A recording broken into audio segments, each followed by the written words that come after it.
Welcome back to Ask Dr. Clarke, where I answer your questions about marriage and relationships. That's my expertise. Whatever your marital crisis is, and that's where I really focus my energy and expertise, clinical experience, marital crisis, I've got a book for it.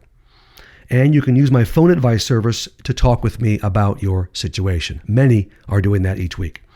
For all my resources on marital crisis, go to my website, davideclarkephd.com. That's Clarke with an A, davideclarkephd.com. Now, I've got nice books. I've got books. If your marriage is pretty good and you want to improve it, and there are fun books, okay, they're on the website too.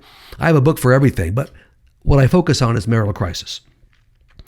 Now, today's question is from a wife who needs her husband to lead. I say needs because this is a need every Christian wife has. Here's her question. My husband is a good guy, a Christian, and I believe he loves me. Okay, that's a good start. We're going to find out. But he has never led in our marriage. That's true, of course, of many men. He's passive like his dad and forces me to lead.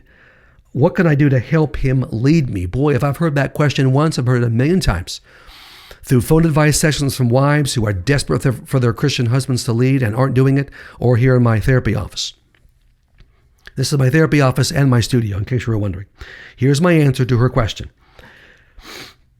I've heard these words with the same level of frustration and pain from hundreds, if not thousands of wives over 35 years. Many Christian men don't lead, even though the Bible clearly teaches that the husband is to lead in the marriage relationship. Listen to Ephesians 5:22 through 24. Paul says, wives, submit to your husbands as to the Lord. For the husband is the head of the wife, as Christ is the head of the church, his body, of which he is the Savior. Now, as the church submits to Christ, so also wives should submit to their husbands in everything. Okay, that's clear. That's submission, but also leadership. Most husbands, even good, decent Christian men, have no idea how to lead their wives. Their dads didn't teach them how. So they feel inadequate, not equipped to lead. And if a man doesn't feel like he can have control or he can be good at something, he's not going to do it. Wives, what you've tried so far hasn't worked to motivate him to lead. And this lady obviously is in that category. There was more to her question, but I didn't read it. But she's tried all kinds of things. None of them have worked. Saying nothing and hoping he gets it, of course, that doesn't work. Asking him nicely and sweetly a number of times doesn't work. Nagging him doesn't work. Getting upset and crying or raising your voice doesn't work. Dragging him to a marriage seminar doesn't work. What you need is a rational, logical, step-by-step plan. I've got one that has a good chance to succeed. Your husband will like my plan because it is a plan. Men especially have to have a plan, a clear roadmap.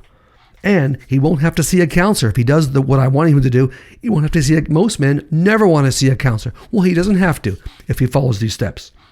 Now, my plan has 2 basic steps.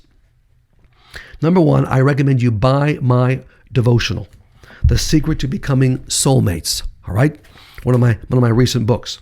And ask your husband to go through the first 5 devotions in this book with you. Only 5. There are 52, as a matter of fact. He only has to do 5. The first 5.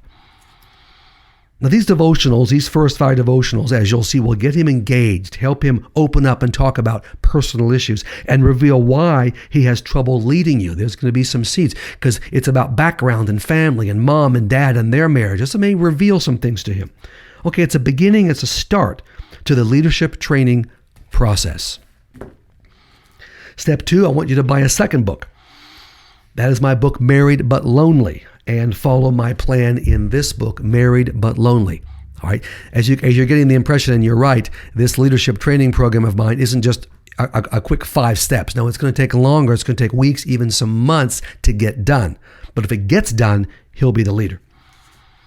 Ask your husband to read 3. All he has to do is read 3 chapters in this book. 3. You'll read them all.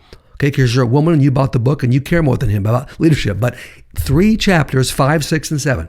Those chapters will tell him what the Bible teaches about being a husband, the role of the husband. And he'll realize pretty quickly, I'm not doing most of these things. I'm falling down in these areas. All right?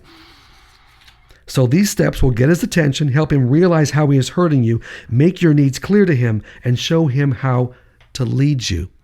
Now, Married But Lonely is not just about male leadership. It's about how to be a good husband in every area and how to be a good wife in every area. But he has to be a good husband across the board, not just a leader. And to become a solid leader, you have to learn how to be a good husband in a number of different areas. So this is the whole package. You can't just focus on leadership. He's got to learn other skills before he can be a leader. That's what married but lonely can do. And my theory is this, never been proven wrong so far in 35 years or since I wrote this book. If he's a good guy, if he loves you, he will come through. He will follow this program and he'll learn how to lead and be a great husband in every area. Again, this process won't happen quickly. It'll take months as the two of you work together. Now, part of my plan in Married But Lonely is identifying things you, the wife, are doing that prevent him from leading or prevent him from being a good husband. Look, fair is fair. You're going to take your turn. He'll go first. All right. He's part of being a leader is going first in the process, but you're going to also take your turn. And if you're doing things that are preventing him from being a good husband, those will be revealed and you can fix those too. Now, if he refuses to follow these two reasonable steps, the 5 devotionals and Married But Lonely, okay, then he's not a good guy and he doesn't love you. I'm telling you by definition. So he'll have to go to a tough love approach. Or if he's still a decent guy, he's got now serious blocks in the way of being a leader. All right. And so we're going to have to address those. And the only way to do that is through a tough love process. You can cry your eyes out and beg him a million times. Won't work. Going to have to get his attention. All right. And this tough love approach I'm talking about is in the back of Married But Lonely. It's one of the last few chapters. If he refuses, if he sticks, if he starts the process and quits, if he simply won't do it, or he's getting blocked, okay, we're going to have to go to the tough love approach. The only way you can avoid the tough love approach is if he says and admits, honey, I can't do that. I've got some blocks, issues in my past, unresolved pain. I'm willing to see a therapist with you, a Christian therapist, to get through these blocks. Okay, that's fine.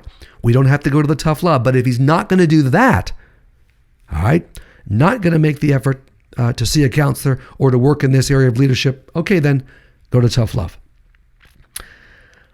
Again, if you want to get these 2 books, The Secret to Becoming Soulmates and Married But Lonely, go to my website, davideclarkephd.com, Clarke with an E, davideclarkephd.com. These books are a lot cheaper than therapy. I'm telling you, $20 each. You can't beat that. In fact, 20 and 15, Married But Lonely and The Secret to Becoming Soulmates.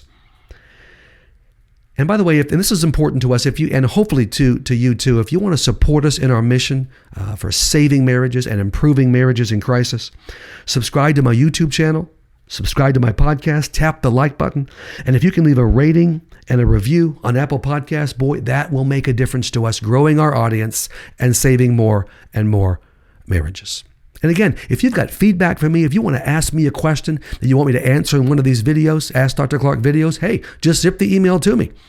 I'll either answer it or I won't, but you have a chance anyway, and I answer many of those. Just email me directly, David E. Clarke, PhD, Clarke with an E, David E. Clarke, PhD, @gmail.com.